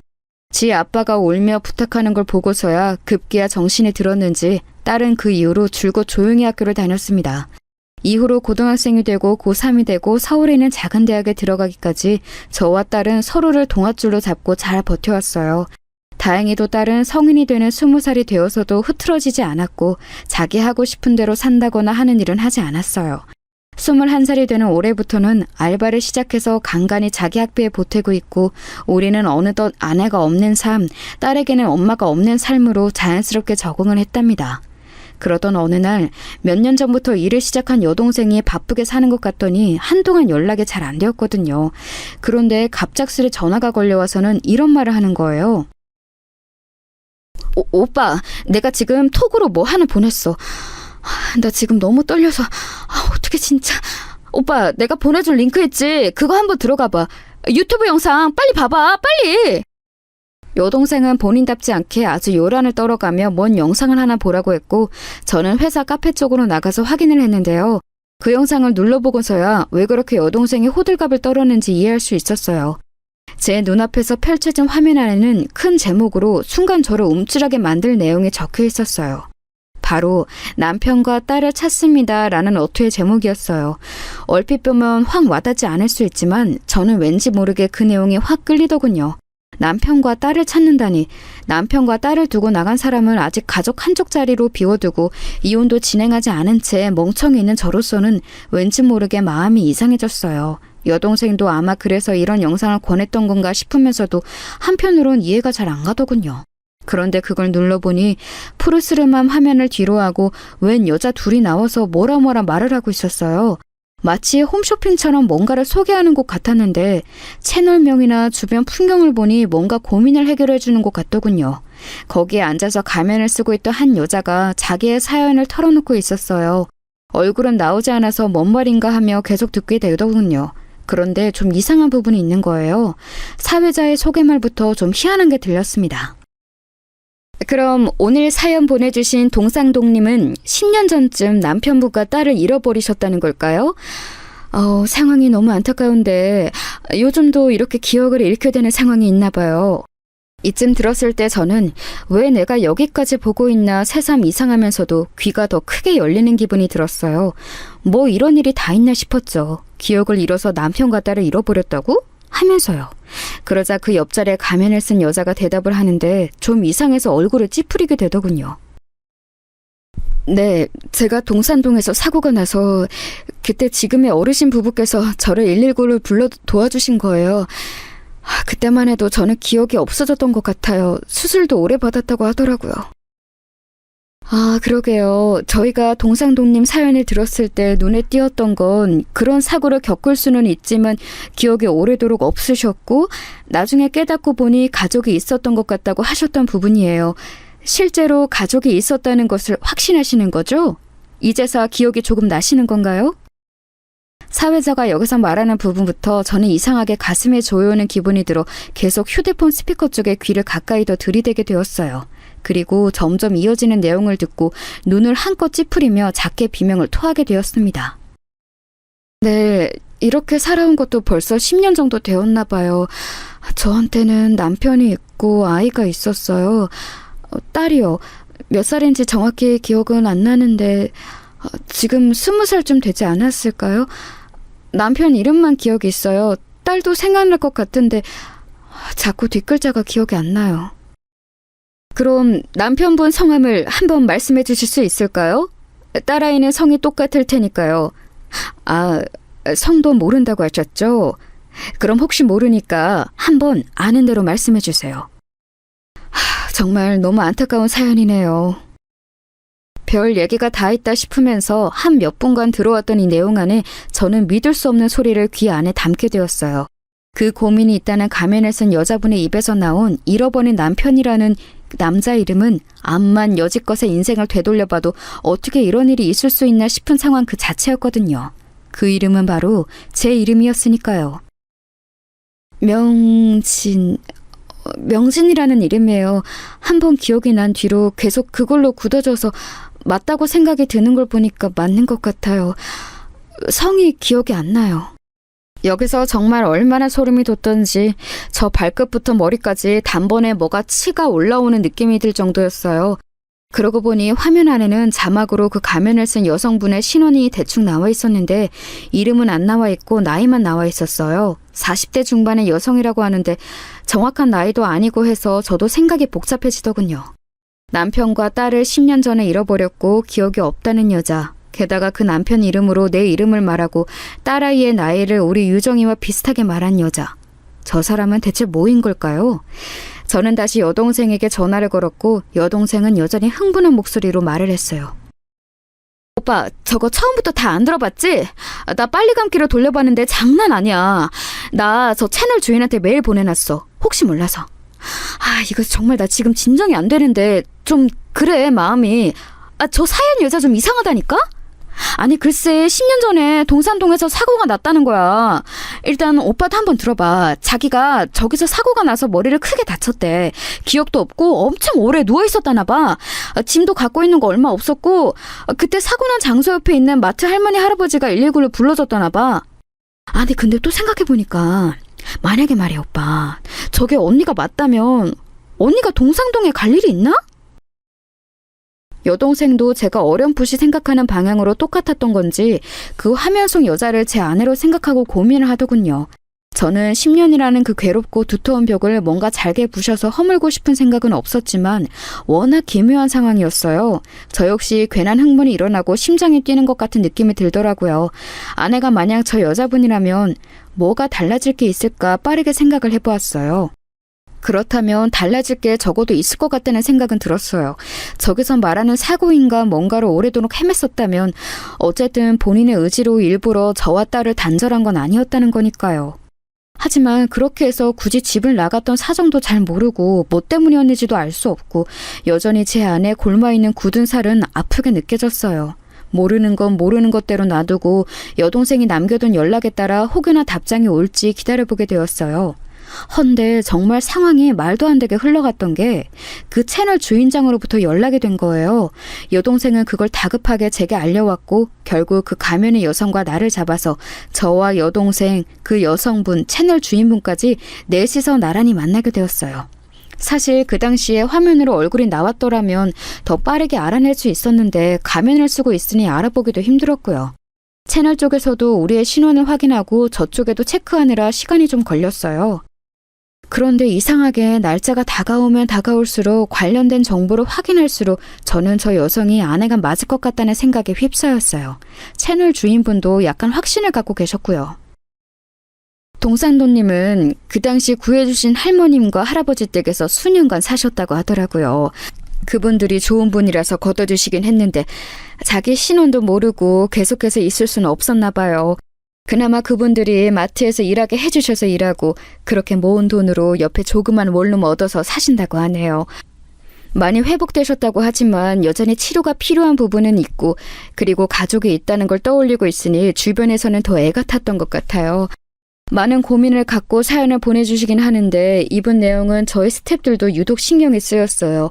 아이가 보고 싶다고 하시는데 이름도 잘 생각 안 나고 남편분만 이름이 정확하게 기억난다고 하시니까요. 이 말을 되새기면 되새길수록 아내가 남긴 상처를 평생 안고 갈 수밖에 없었던 제 마음 안에서는 다양한 생각들이 충돌했어요. 만나러 가기 전날 밤에는 악몽도 꾸고 가는 당일에도 운전을 하는 내내 제가 너무 멍청한 짓을 하는 것 같다는 생각도 들었어요. 여동생한테도 그냥 취소하면 안 되라는 얘기도 했었고요. 아무리 생각해봐도 이거 너무 미친 짓 같아. 달랑 그 영상 하나 보고 그걸 유정이 엄마라고 생각하는 것도 이상하잖아. 그리고 유정이 엄마 그 회사 팀장 놈이랑 사라진 거 맞을 거야. 그 집도 나중에 들려오는 얘기로 이혼했대. 유정이 엄마는 이후로 우리한테 연락도 한 통 없었어. 지금 이 순간까지 말이야. 둘이 살림 차린 게 맞는 게 아닐까? 내가 이혼 안 해주고 있으니 더 괘씸해서 저렇게 잠수 탄 것 같아. 나 다시 떠올리니까 너무 스트레스 받는다. 또 소화 안 돼서 속이 우글거려. 우리 그냥 이거 취소하자. 네가 전화로 다른 사람 찾았다고 하고 핑계대면 안 돼? 그리고 나는 이번 일을 계기로 이혼을 제대로 진행하겠다고 결심했어. 유정이도 다 컸으니까. 연락도 안 되는 사람이니 생사도 모르고 이혼할 명분이나 이유는 충분히 된다고 생각해. 이렇게 말하면서도 새삼 제가 처한 상황이 기막히고 억울해서 화가 또 끌어올랐지만 아무튼 이런 한심한 모습을 여동생에게 호소하며 말했어요. 그런데 여동생은 약속까지 잡았는데 뭔 소리냐며 화를 내더군요. 무슨 소리야. 이미 여기까지 진행이 되었고 이제 1시간 뒤면 보잖아. 아니면 그냥 그때 가서 아니었나 보네요 하고 얘기 끝내. 이혼을 이제서 제대로 하고 뭐고 그것도 다 이따 보고 나서 결정해도 늦지 않아. 그 사람이 언니가 아니면 아닌 대로 오빠는 이제 갈 게 가고 다 청산하면 되고. 맞으면 어떡할 건데? 맞으면 그거야말로 큰 문제야. 차라리 그게 아니면 다행 아니야? 일단 가서 확인이나 해보자고. 여기까지 말을 들어보니 결국 여동생 말은 하나도 틀릴 게 없었어요. 그리하여 우리는 약속 장소로 갔고 카페에 들어서자 맞은편에서 누군가가 손짓을 하는 게 보였어요. 바로 자기가 땡땡 채널 운영자라고 소개하는 사람 옆에 모자를 쓰고 앉아있는 한 여성이 보이더군요. 일단 간단히 목례만 하고 들어가서 마주 앉았는데 모자를 쓴 여성의 고개를 숙이고 있다가 슬쩍 들어 저와 여동생을 보았어요. 그리고 그 순간 저는 인사를 하겠답시고 입을 열었는데 의도하지 않은 소리가 나와버렸답니다. 당신! 이런 말이 제 입안에 돌았던 이유는 맞은편에 앉은 검은 모자를 쓴 여성의 눈매와 코, 입 언저리며 누가 봐도 제 아내가 맞았기 때문이에요. 당신 뭐야? 지금 뭐 하는 거야 여기서? 이렇게 거의 무슨 본능적으로 튀어나온 말이 쭉쭉 이어지고 있는 와중 제 옆에 앉은 여동생도 비명을 질러대기 시작했어요. 언니 맞잖아! 세상에! 어머. 우리 맞은편 여자, 아니 제 아내와 옆에 앉은 채널 주인분 다 입을 반쯤 벌리고 우리를 응시했고 저와 여동생은 도무지 진정을 할 수 없었어요. 우리 둘 다 목소리가 너무 커져서는 앉지도 못하고 계속 허둥지둥하는 바람에 급기야 알바생이 와서 조용히 해달라고 할 정도였고 겨우 몇 분 지나 진정을 하고 앉게 되었어요. 어떻게 이런 일이 있을 수 있는 걸까요? 이런 일이 2번, 3번 있다면 저는 아마 명대로 살기 힘들지 않을까 싶을 정도로 이날의 마주침은 아내가 나가던 날보다 훨씬 더 제게 자극이 강했어요. 채널 주인분도 어쩌면 우리와 같은 마음을 갖고 그 자리를 주선해서 나왔다고 했는데 막상 마주한 우리 셋을 보니 자기가 어떤 일을 한 건지 새삼 실감도 안 간다며 너무 놀라워했어요. 와, 어떻게 이런 일이 있나요? 우리 쪽 채널이 워낙 구독자도 많고 흐름이 좋긴 하지만 솔직히 이렇게 다 할 거라고 상상은 못했어요. 하도 사연이 안 되어 보여서 다른 SNS 창구로도 홍보를 해볼까 생각은 했지만 아시다시피 저희도 일이 많은지라 그럴 사정까지는 안 됐거든요. 어떻게 이렇게 연결이 된 걸까요? 이처럼 놀라워하는 채널 주인분과 달리 제 맞은편에 앉아 10년 만에 저와 얼굴을 대면한 제 아내는 그냥 떨떠름하고 당황스러운 표정을 짓고 있었어요. 대충 스쳐가듯 지나치며 봐도 알아볼 수밖에 없는 아내의 얼굴에 틀림없이 맞았고 옆에서 제 여동생도 단박에 알아챈 걸 보면 참 사람일 희한하죠. 가운데서 채널 주인분이 정리해준 내용과 우리가 사전에 말했던 내용들을 정리해보면 이런 결론이 나더군요. 제 아내는 10년 전 저와의 다툼으로 인해 큰 실망을 했고 집 밖으로 뛰쳐나갔었죠. 그렇게 나간 아내는 그날 나가면서 저에게 말했듯이 실제로 처갓댁에 가려 했던 모양입니다. 저희 집에서 한 번에 가는 교통편은 없기에 버스를 갈아타려고 중간에 당산동에 내렸고 거기서 다른 버스를 타려고 건너가려다 사고를 당한 것 같더군요. 당시 저는 제가 의심했던 그놈과 어딘가로 뜨려고 했던 게 아닌가 싶었지만 아내가 사고를 당했다던 동산동은 늘 처갓댁 갈 때 중간에 갈아타던 곳이 맞아요. 아내는 정말 제게 말했던 그대로 장인어른께 가려고 했던 게 맞았습니다. 이미 유튜브에 나온 내용 중 동산동에서 사고를 당했던 얘기를 들었을 때 약간 직감이 되었던 부분이지만 다시 맞춰보며 확인을 해보니 새삼 울컥한 감정이 올라오더군요. 그간 살아오면서 제가 내린 결론은 회사놈이랑 눈이 맞아서 같이 사라졌다고 생각했던 게 한 70%였고 나머지는 약간 미지수였어요. 왜냐하면 앞에서도 말했듯이 그놈이 이혼했다는 얘기는 들었거든요. 헌데 재혼했다는 말도 있어서 약간 그 부분은 아리송한 부분이 있었어요. 아내는 저와 이혼이 안 된 상태인데 재혼을 할 수 있을 리가 없으니까요. 아무튼 그렇게 사고를 당한 아내는 당시 뺑소니 차량에 혹독한 사고를 당한 거라 범인도 못 잡았고 근처 마트 할머니 부부가 나와서 도움을 주었다고 해요. 그리고 큰 수술을 했으며 기억도 잃었고 본인의 신원도 알지 못하고 정말 아무것도 모른 채 할머니 부부와 5년 정도 함께 살았다고 하더군요. 그 뒤로도 근근히 신세를 지긴 했다지만 마트에 취직을 해서 어찌어찌 돈을 모으며 살았다고 합니다. 그렇게 혼자 살아온 것도 약 5년 정도 되었다고 하고요. 근래에 들어서 조금씩 기억이 났고 그런 사연을 안타까워한 주변 직원과 할머니 부부의 도움으로 이런 창고를 이용했다는 거예요. 채널 주인도 처음에 너무 당황스러웠다고 해요. 그런 사례들이 아예 없는 건 아니고 저도 몇 번 보긴 했지만 동산도님은 좀 많이 안타까웠어요. 이제 조금씩 기억이 나려고 하고 가족이 있다는 걸 인지했는데 보고픈 감정은 있는데 만나볼 길이 없으니 무척 힘들어하셨다더군요. 그날 촬영할 때도 얼마나 많이 우셨는지 몰라요. 중간에 몇 번을 끊어야 할 정도로 진정이 안 되셨어요. 혹시 동산도님의 신원에 대해서 좀 더 자세히 말씀해 주실 수 있을까요? 여기까지 듣고 우리도 그간의 사정에 대해 설명했고 겨우겨우 조금씩 틈을 메워가며 이야기를 마무리 짓게 되었어요. 상황을 듣고 나니 참 어떻게 이 현실을 받아들여야 할까 싶어 저와 여동생은 말을 잇지 못했어요. 아내는 본인의 신원에 대해서 저로부터 설명을 듣고 난 뒤 알 법도 모를 법한 얼굴로 힘들어하더군요. 그렇게 거의 두어 시간을 함께 있었는데 저는 이유 모를 눈물이 계속 쏟아져 고개를 들 수가 없었어요. 제가 우니 여동생도 따라 울고 채널 주인도 어느 정도는 심정을 알겠는지 이해는 한다고 하고 맞은편 앉은 아내도 어쩔 줄 몰라 하더라고요. 그리하여 우리는 이후 그간 아내를 돌봐주셨다던 할머님 부부까지 다 같이 만나고 이후에 장인어른까지 모시고 많은 내용들을 확인했어요. 복잡한 절차와 수많은 통곡과 울음 속에 겨우겨우 한 집의 형태로 모이게 되었고 이렇게 지내게 된 지 아직 몇 달이 안 되었어요. 저도 저지만 가장 이 깨어진 흐름을 붙이기 힘들었던 건 아내와 딸이었어요. 딸은 나중에 사정을 다 듣고는 무척 괴로워하더니 결국엔 자기가 먼저 엄마에게 다가가더군요. 엄마, 나 엄마 딸 유정이야. 사진 보여줄게. 그러면서 앨범을 열어서 보여주고 조금씩 힘들게 생각해 보려는 자기 엄마를 기다려 주었어요. 딸아이는 그닥 말이 많은 편이 아니라서 자기 생각을 드러내진 않지만 저와 자기가 생각했던 그런 이별이 아니었다는 것은 안도감을 느끼고 있나 봐요. 저도 마찬가지고 그래서인지 딸 역시 조금 낯설어하면서도 거북하지 않게 엄마를 대하고 있으니까요. 10년이라는 시간 동안 우리는 2번 이사를 했고 그렇게 옮겨서 살고 있는 집에 아내를 데려와 소개시키면서 묘한 기분이 들었어요. 아내 역시 살고 있던 곳을 우리에게 소개해 주었고 그곳을 정리하고 오면서 서로 많은 이야기를 나누었어요. 그리고 아내는 여전히 치료를 하고 있답니다. 여전히 많은 것을 어색해하고 있는 걸 보니 회복이 완벽히 되려면 시간이 좀 더 필요한가 봅니다. 또한 장인어른은 건강이 많이 나빠지셨는데 돌아온 딸을 보고 겨우 잠을 주무시게 되셨더군요. 정미, 그러고 나간 뒤에 내가 잠을 제대로 잡은 적이 없어. 아파도 죽을래도 죽을 수가 없더라고. 정미가 말짱이 있어서 이렇게 어디 있었어서 내가 죽지도 못했나 봐. 왔는데 내가 없어 봐. 얘가 얼마나 슬플 거야. 이 말을 들으니 그간의 세월이 너무 기가 막혀서 저도 또다시 울음이 쏟아져 나왔어요. 이렇게 사연을 정리해보는 동안 저도 내심 제 자신에게 묻고 싶네요. 모든 것이 제 잘못이란 생각만 들고 내가 그렇게 아내를 내모른 게 아닌가 하는 아픔이 올라와요.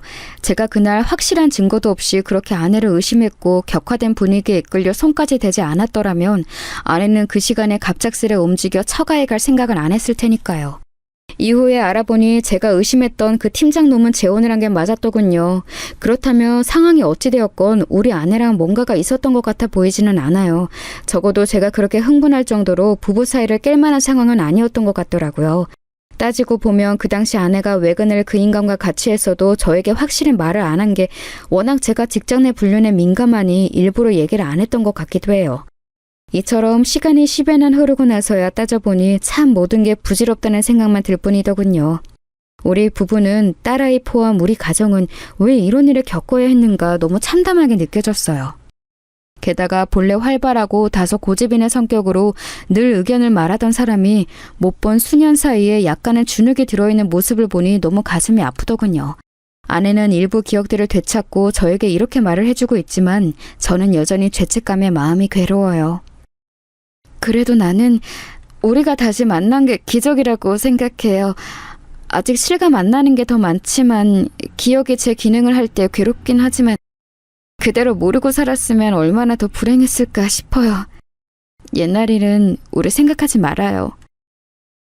아내 말대로 그런 끔찍한 상황에 놓여 헤어졌던 우리가 다시 만나게 되었다는 것도 참 기막힌 현상이라고 생각해요. 당시 사고 났을 때 사진이나 자료들이 남아있는 것을 받아보았을 때 그 곁에 가족이라 부를 만한 게 아무도 없이 홀로 감당했을 아내가 너무 가엾고 안쓰러울 뿐입니다. 우리의 앞날은 이전과 다르리라 그래도 조금은 편해지리라 믿어보고 싶습니다. 한 번은 정리를 해두고 싶어 이렇게 못난 제 이야기를 두서없이 적어보았습니다. 들어주셔서 감사합니다.